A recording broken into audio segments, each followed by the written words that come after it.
Carlos e professor Marcílio, da gente tentar fazer um resumo aí da Venezuela, desse período Maduro, um pouco antes do Maduro, a chegada dele ao poder.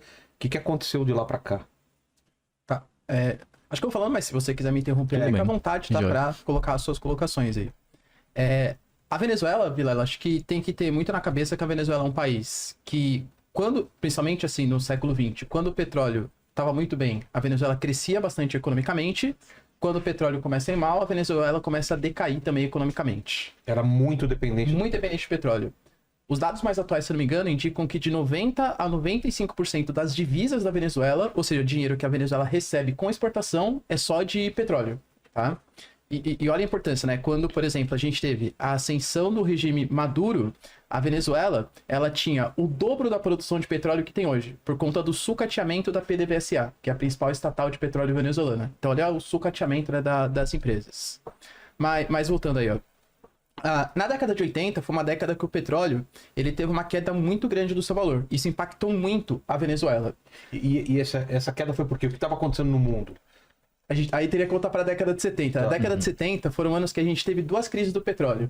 A primeira crise do petróleo por conta da guerra do Yom Kippur, que é uma guerra Israel-Palestina. E em 79, uma guerra Irã-Iraque, que também causa o aumento do preço do petróleo. Por mais que tenha sido péssimo para o mundo isso causa o aumento do preço do petróleo e a Venezuela acaba se dando bem, porque acaba exportando mais e recebendo mais recursos. Na década de 80, a gente teve uma queda muito abrupta do preço do petróleo. E aí você começa a ter menos investimentos sociais, começa a ter um aumento da desigualdade, enfim, porque era um país também que tinha uma grande concentração de renda nas classes mais altas. No finalzinho da década de 80, vai assumir a presidência na Venezuela um governo mais liberal, que pretende fazer políticas de privatização, de abertura econômica, inclusive contrai uma dívida com o FMI na casa de aproximadamente 4 bilhões de dólares, e toda vez que o país pede dinheiro para o FMI ele exige algumas contrapartidas. Então, privatização de serviços públicos, corte de gastos públicos, aumento da taxa de juros e por aí vai. Para quem tem um viés um pouco mais liberal, fala que isso é um remédio amargo num curto prazo, mas que a longo prazo é a medida assim, necessária para você superar a crise econômica. É mais ou menos o que o Milei está fazendo na Argentina hoje. Tá. Se você pegar, por exemplo, dados de desigualdade, de acesso, por exemplo, a coisas básicas como carne bovina, isso caiu na Argentina. Mas a Argentina está com superávit econômico, então ele fala que é um remédio amargo agora, mas que no futuro vai apresentar um crescimento econômico. Com essas medidas um pouco impopulares a curto prazo, você vai ter uma grande revolta popular na Venezuela, que é o Caracaço, né? Que você vai ter grandes manifestações ali em Caracas, principalmente por conta do aumento do preço dos combustíveis, o aumento do preço do transporte público. E naquele contexto, você já começa a ter uma repressão bastante violenta daquelas manifestações. Um dos grupos, vão começar a surgir vários grupos naquelas manifestações, né? Um dos grupos que começa a se destacar nesse Caracaço são os militares mais nacionalistas da Venezuela, liderados pelo Hugo Chávez, que é uma figura importante. O Hugo Chávez, ele vem da ala militar. Aliás, até hoje, né, esse regime bolivariano, ele tem uma forte aliança com os militares, também herança do Hugo Chávez, lá da época. Em 92, o Hugo Chávez, ele tenta dar um golpe na Venezuela, tomar o poder, para tirar o presidente Ele não consegue, né, dar esse golpe, só que em 93, no ano seguinte, o presidente ele já sofre impeachment. E o Hugo Chávez, ele é anistiado, inclusive. Em 99, 98, ele concorre e é eleito pela primeira vez como presidente da Venezuela.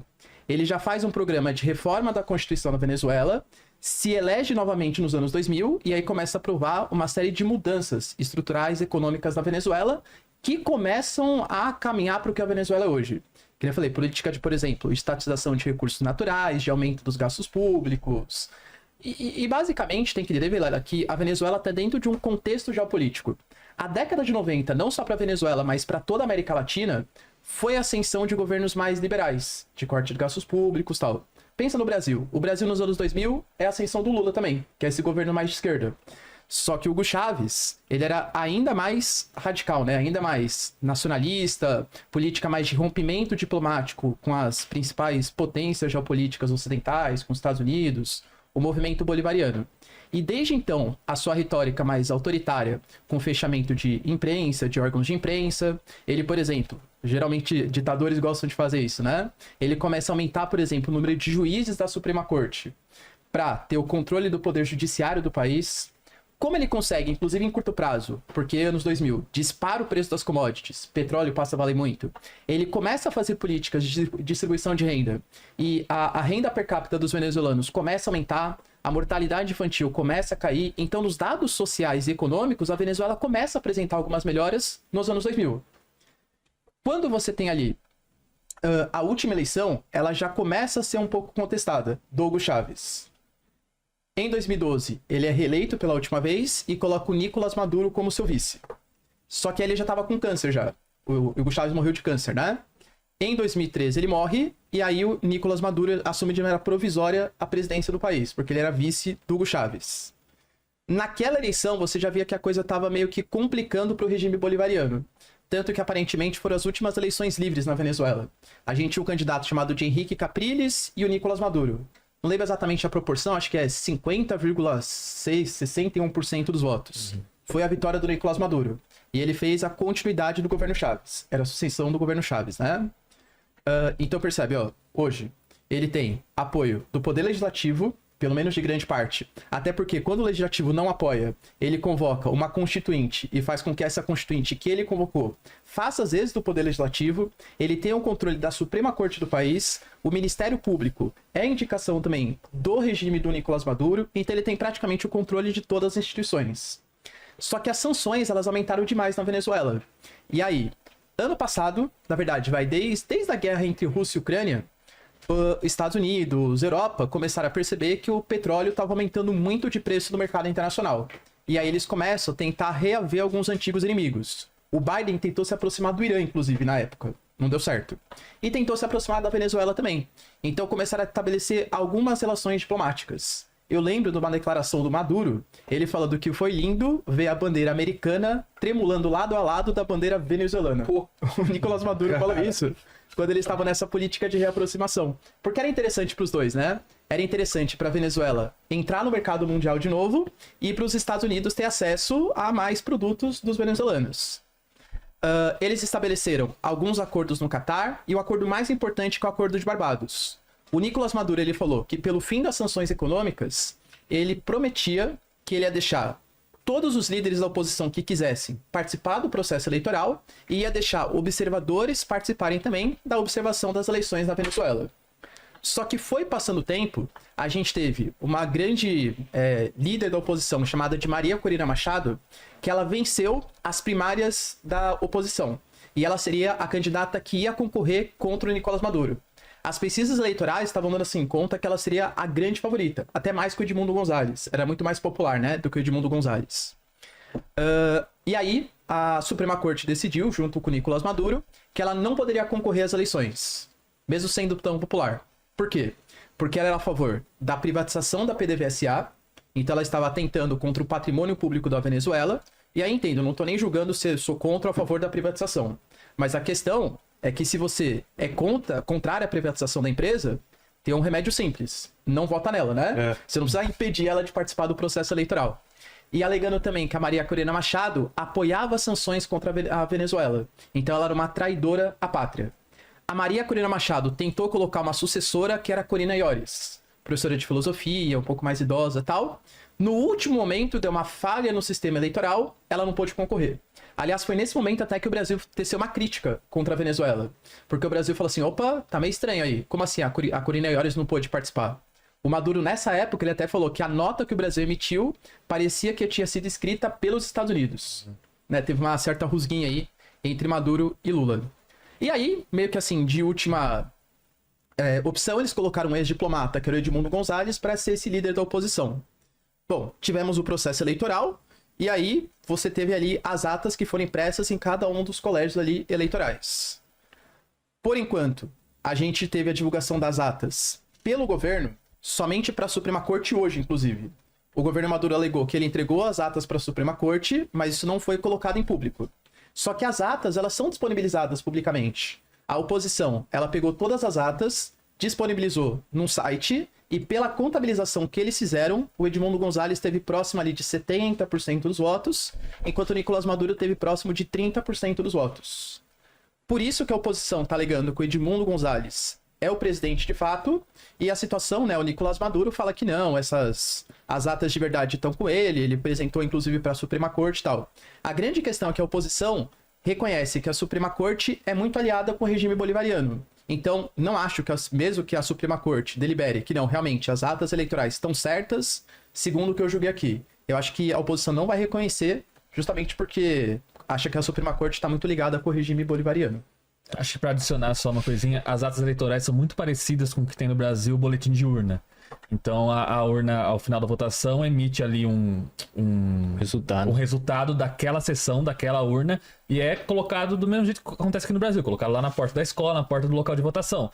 Então a oposição se mobilizou para fotografar essas atas, né, esses boletins, e fizeram uma contagem para ela. Inclusive a Associated Press fez uma verificação independente das atas divulgadas pela oposição. Então tem esse porém que eles deixaram claro que estavam avaliando o que a oposição disponibilizou, mas a Associated Press confirma que por essas atas, Edmundo Gonzalez foi o vencedor.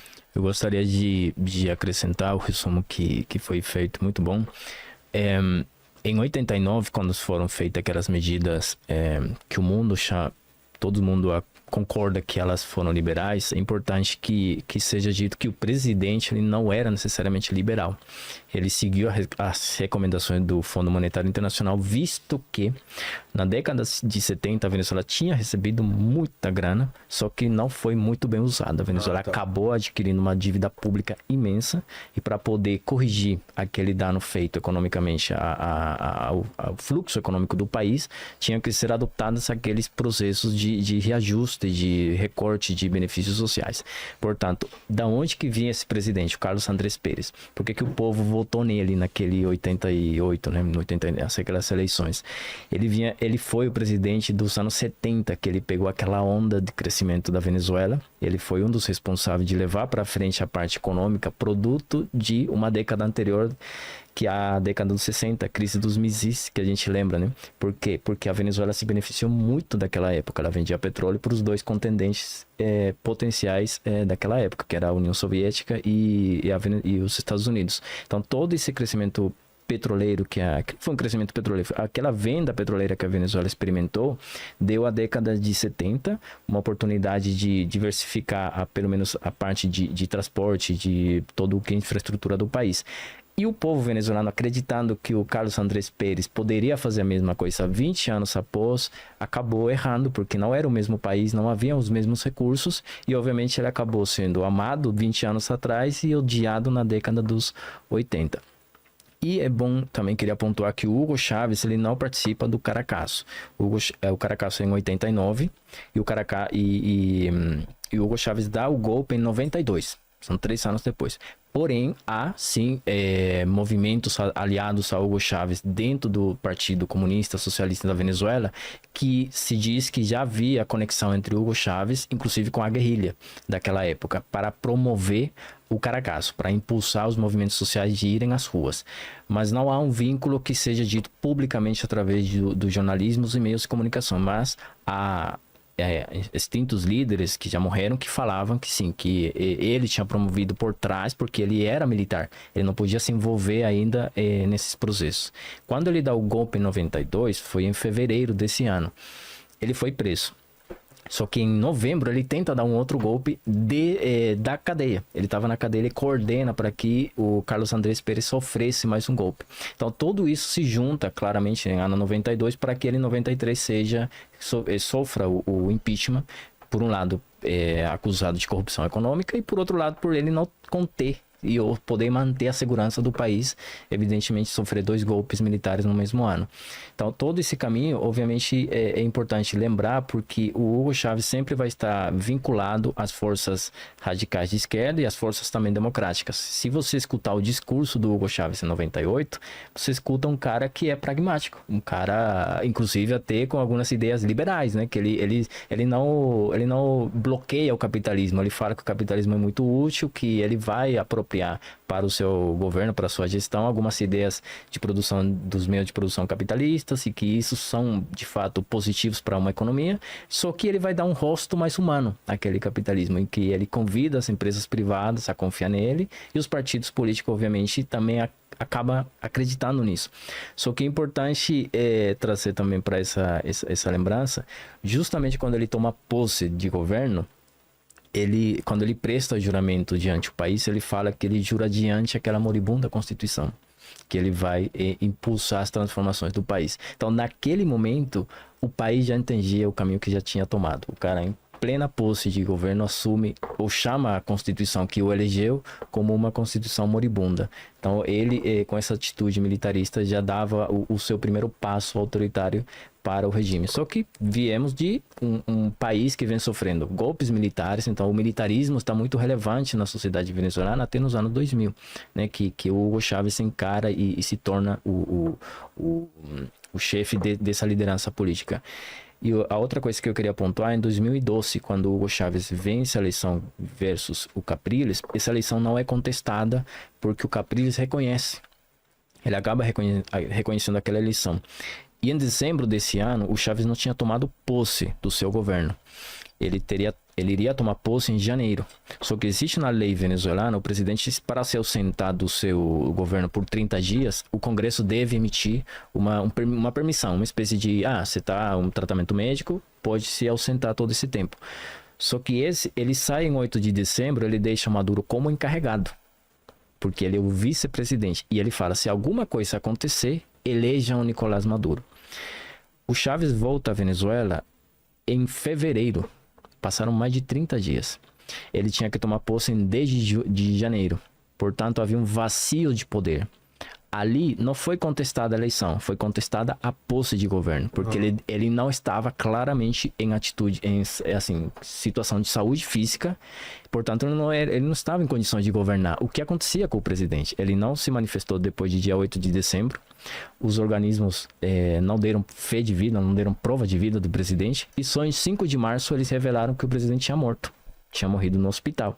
Mas o que a gente pode resumir em 3 meses de ausência de um governante que tinha ganho, inclusive, aquela eleição? O que a gente pode resumir? Que eles já estavam planejando, obviamente, a transição do Hugo Chávez para o Nicolás Maduro.